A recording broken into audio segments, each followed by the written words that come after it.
C'est une histoire vraie qui va tous vous toucher. Je m'appelle Justine, j'ai 38 ans et je suis une enseignante de primaire. Aujourd'hui, je vais partager avec vous mon histoire. C'était un soir que je n'oublierai jamais. Après le dîner, mon mari et moi étions assis au salon. Chacun de nous était occupé à faire ce qu'il voulait. Moi, je corrigeais un exercice de production, alors que lui, il jouait sur son smartphone. Quand tout à coup, mes larmes ont commencé à couler sur mes joues silencieusement. Mon mari a ressenti ma tristesse. Il a remarqué que quelque chose n'allait pas et m'a demandé pourquoi je pleurais. Je lui ai dit qu'hier j'ai demandé à mes élèves de rédiger une production écrite et de parler de leurs plus grands souhaits. En corrigeant, la dernière feuille m'a énormément touchée. Ce petit garçon a écrit « Mes parents adorent leur smartphone.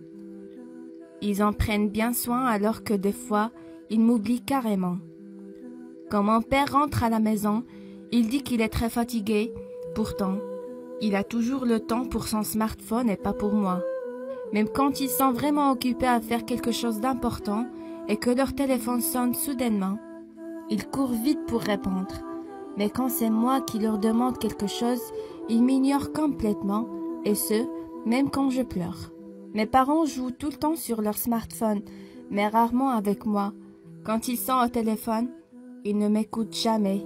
Même quand j'ai des choses très importantes à leur dire, il arrive souvent qu'ils me crient dessus pour aller dormir, regarder la télé sans dire un mot ou aller m'occuper ailleurs tout simplement. Alors, c'est pour cette raison que mon plus grand souhait est de devenir un jour un smartphone. Comme ça, mes parents pourront enfin m'aimer pour toujours, prendre soin de moi, faire attention à moi et m'amener avec eux n'importe où ils vont. Devenir smartphone est mon plus grand rêve, car j'aime trop mes parents. Après avoir tout lu, mon mari m'a regardé avec des yeux pleins de chagrin et m'a dit que ses parents sont insoucieux, qu'ils ont tort d'ignorer leur enfant et que je devrais peut-être leur parler de ce grave problème, car le pauvre petit garçon a besoin de leur attention et de leur amour. Puis il m'a demandé si je connaissais les parents de cet élève. Je lui ai dit que oui, je les connais très bien, car c'est notre fils qui a écrit ça. Mon mari était choqué. Je sais qu'il n'a jamais fait attention à ce détail, et moi non plus d'ailleurs. Ce fut notre plus grande erreur. Il ne faut jamais sacrifier de temps qu'on devrait passer à côté de notre famille, peu importe la raison. Les smartphones sont conçus pour rendre notre vie plus facile et pratique, et non pas pour nous séparer du monde réel.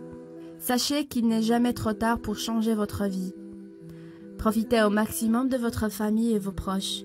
Parlez à vos enfants et apprenez à mieux les connaître. Soyez sociables et faites-vous des amis.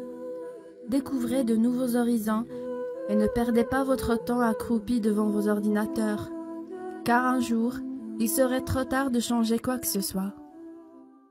Si vous avez aimé l'histoire, n'oubliez pas de partager avec vos bien-aimés.